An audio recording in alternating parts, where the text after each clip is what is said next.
This is Jeremy Corbyn, the leader of the Labour Party, about to deliver the fraternal address to the Trade Union Congress. Thank you for that very warm welcome, and thank you for inviting me here. It's an absolute honour to be asked to address you again. And since I got home from Parliament at about 2 o'clock this morning, we've made it here this morning, but I guess some of you probably got back to your hotels even later than I got home. I'm proud that trade unions and the Labour Party are working as closely together now as we ever have. Because together we are one movement, the Labour movement, the greatest force for progressive change this country has ever known. Let's be proud of our movement and proud of the changes we can and will bring about. So thank you to every single one of you for what you do, for your members and for our society. And thank you to Frances O'Grady for your work as TUC General Secretary. You are a brilliant voice standing up for workers. I want to pay special thanks too to the TUC President, Mark Sawatka. Mark, you are one of the most dedicated and one of the bravest trade union leaders we've ever had. And you are a walking advertisement for our National Health Service and the principles behind it. And your union, the PCS, is doing brilliantly representing workers at Bays, the department in Whitehall, some of whom were here yesterday and have been on strike for 2 months now because the government won't pay them the living wage. Solidarity to them. And it comes to something, doesn't it, when a department in Whitehall has to set up a food bank for people that work in that building because their wage levels are so low, they can only get enough food by going to a food bank. That is modern Britain. I also want to send solidarity to the occupying workers at Harland and Wolff, some of whom have joined us here today.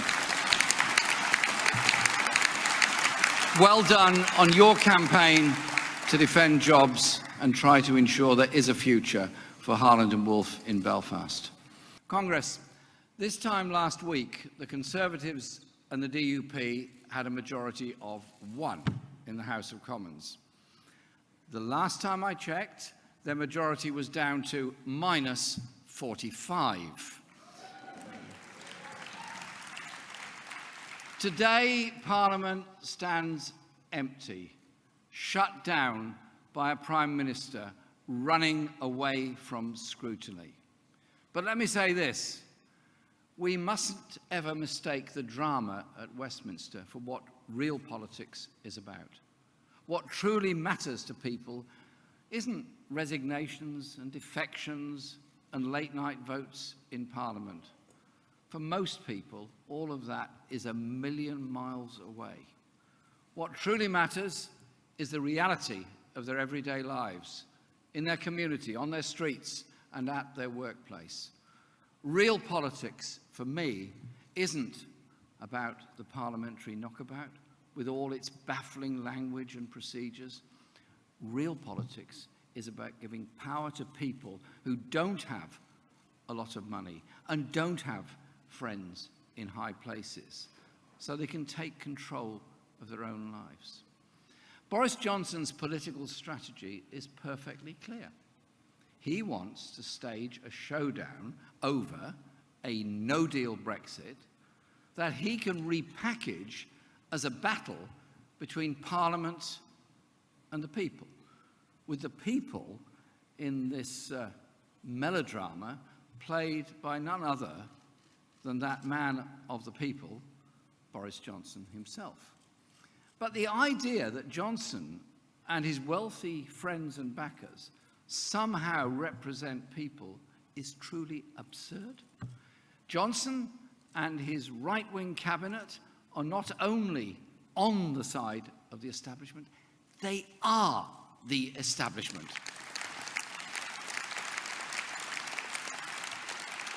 And this Tory government isn't so different from any other Tory government. They will help the rich to get richer and make working class people pay. Johnson's reckless no deal would destroy jobs, push up food prices in the shops, and cause shortages of everyday medicines that people rely on.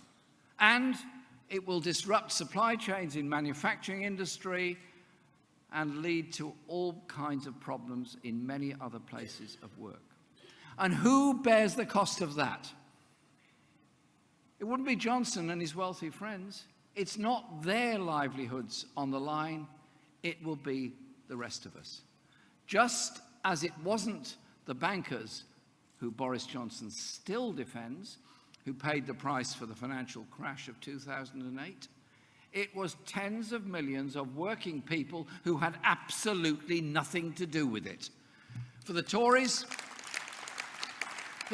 this is about so much more than leaving the European Union. It's about hijacking the referendum result to shift even more power and wealth to those at the top. They will use a no-deal crash to push through policies that benefit them and their super-rich supporters and hurt everyone else, just as they did after the financial crash. Under the cover of no deal, they will sell off our public services, strip away the regulations that keep us safe, and undermine workers' rights. And they will cement all of this in a race-to-the-bottom trade deal with Donald Trump. Be in no doubt, a no-deal Brexit is really a Trump deal Brexit, which will lead to a one-sided United States trade deal negotiated from a position of weakness. It will put us at the mercy of Trump and the big US corporations itching, absolutely itching, to get their teeth even further into our National Health Service. It will sound the death knell of our steel industry and permanently drive down rights and protections for workers. I am not prepared to stand by and let that happen. And we won't be importing the so-called right-to-work laws from the United States, an Orwellian name if ever I heard one, or any other union-busting laws opposed by our comrades and brothers and sisters in the American trade unions that Trump will want to impose on workers in this country. A Trump deal Brexit would be a betrayal of the generations of workers who went before, who fought so hard to win rights and build the public services that bind our society together. That's their legacy, their gift to us. We're not going to let Boris Johnson trade it all away for a sweetheart deal with Donald Trump.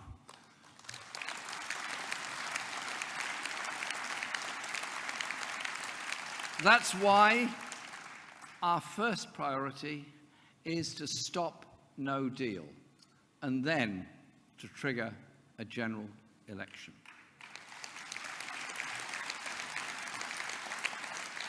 Amber Rudd's resignation confirmed that the government is not serious about trying to get a deal in Brussels. As the Prime Minister's top advisor reportedly said, the negotiations are, and I quote, a sham. No one can trust the word of the Prime Minister, who is threatening to break the law to force through no deal. So, a general election is coming. But we won't allow Johnson to dictate the terms. And I can tell you this, we're ready for that election. We're ready to unleash the biggest people-powered campaign we've ever seen in this country and in this movement.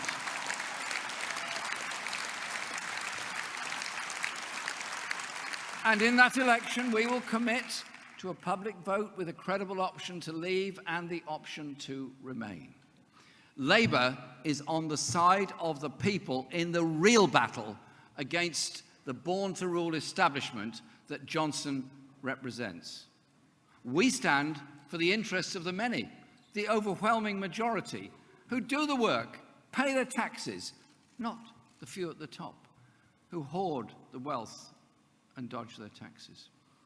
It's Labour's historic mission to transform people's lives, and that transformation begins in the workplace. In our country, workers have been losing out for far, far too long. For 40 years, the share of the cake going to workers has been getting smaller and smaller and smaller. Take these figures. In 1976, wages took over 64% of the GDP. That figure is now only 54%. It's no coincidence that the same period has seen a sustained attack on the organizations that represent workers, trade unions. We are here today. We've witnessed a deliberate, decades-long transfer of power away from working people. The consequences are stark for all workers, whether they are members of a trade union or not. Pay is lower than it was a decade ago in real terms.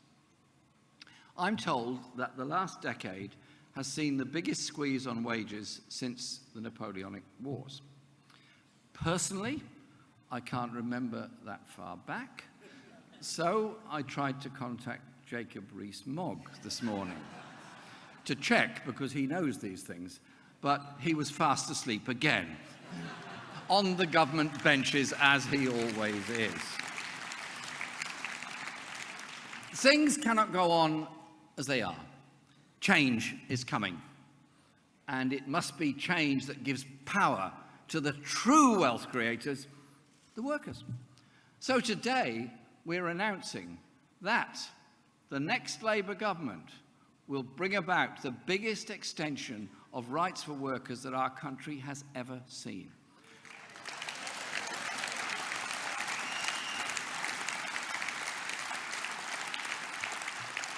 We will put power in the hands of workers.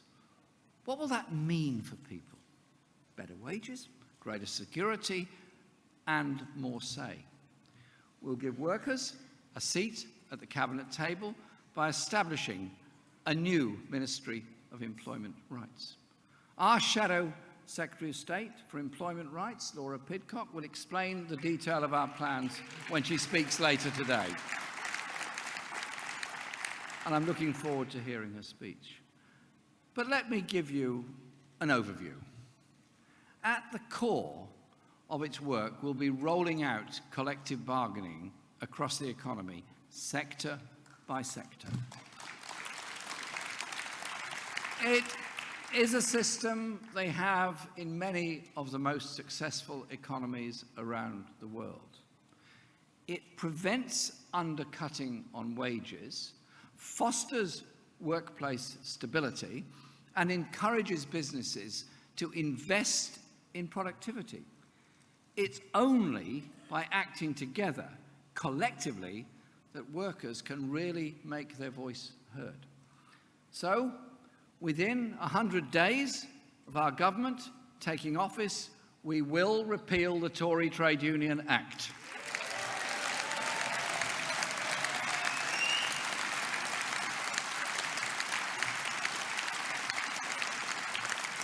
There's nothing scary about trade unions, however hard the billionaire-owned media tries to paint them as such.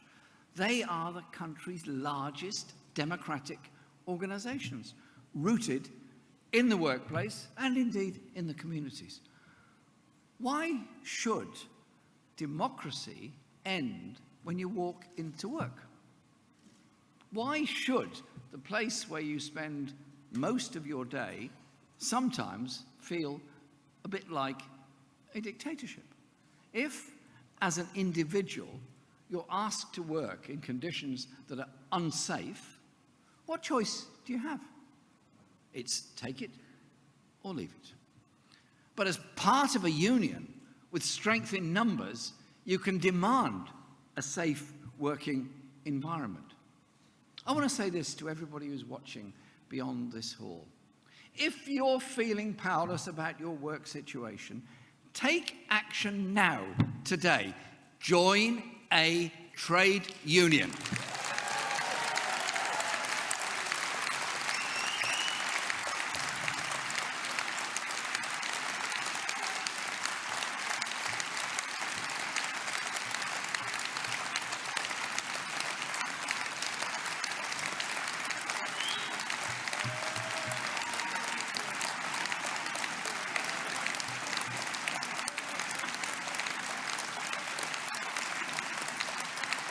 Thank you. But there's a big role for government too in extending workers' legal rights. Labour will deliver a real living wage of at least £10 per hour for all workers from the age of 16. Action will be taken on the gender pay gap, equal rights for all workers from day one, and, let's be absolutely clear, the end of 0 hours contracts.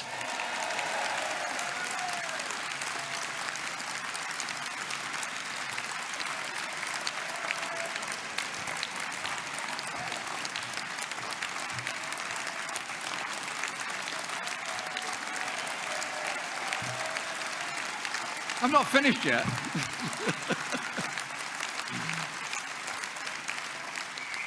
And Labour won't tell people they have to work until they are 75 before getting their pension. But rights, as all of you in this hall know, only mean anything if they're enforced, and you have the power to enforce them. Too many employers are getting away with flouting laws. Nearly 500,000 people are still being paid less than the minimum wage. We will put a stop to that. We will create a workers' protection agency with real teeth, including the power to enter workplaces and bring prosecutions on behalf of workers.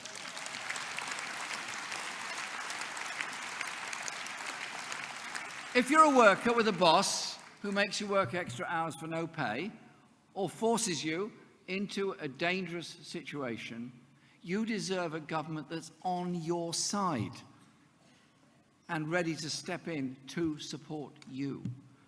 Because a small workplace, working on their own, not in a very powerful position if you're asked to do something you shouldn't be doing. You know it's wrong, but you can't do much about it. We need change of power in our society. Our proposals have been developed in consultation with experts. And I would like to take this opportunity of thanking John Hendy and Keith Ewing in particular for all their help and advice. And special congratulations to John Hendy and Christine Blower today for joining the Labour team. Congress, what we're outlining today will lay the ground for a fundamental transformation of our economy in favour of the many. But I have some bad news. We've been found out, absolutely found out, bang to rights. Last week, the Financial Times said that the Labour Party is, and I'm forced to quote this, determined to shift power away from bosses and landlords and to workers and tenants. Well, there's been no shortage of rather unkind reporting about our party over the last few years, but this time they've got it absolutely right.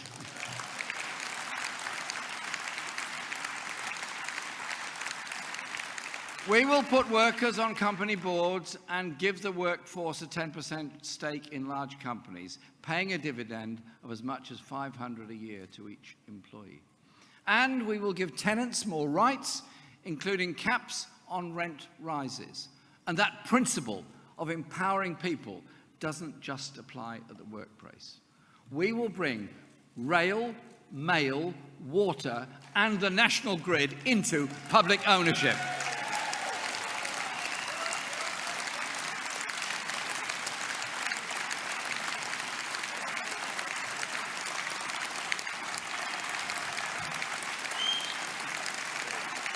So the essential utilities that people rely on are run by and for the public, not just the shareholders.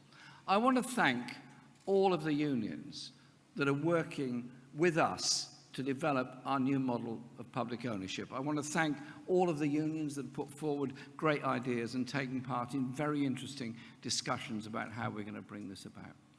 We are not recreating the nationalised industry boards of the past. We're creating the democracy of tomorrow. And as we set out how our future economy will operate, we cannot ignore the most pressing issue of all, the climate crisis. Because the destruction of our climate is also a class issue. It's working class communities that suffer the worst air pollution. Think of all the children living on our most polluted streets and where they are. It's working class people who will lose their jobs as resources run down. The super rich and the giant corporations will never solve the major design flaws in our economy that are a cause of the problem, because interests are tied up with them. But working with the trade union movement, we will start a green industrial revolution, creating 400,000 well-paid, high-skilled, unionized jobs in renewable energy and green technologies. And we will locate these new industries in the parts of the country that have been held back by successive governments that have focused on the richest in the City of London. Congress, the general election is coming. There will be a real change of direction. In the next few weeks, the establishment will come after us with all they've got, because they know we are not afraid to take them on. We're going after the tax avoiders. We're going after the bad employers. We're going after the dodgy landlords. We're going after the big polluters destroying our climate and natural world, because we know whose side we're on. We are creating a society of hope and inclusion, not of poverty and division. Congress, thank you for receiving me here today.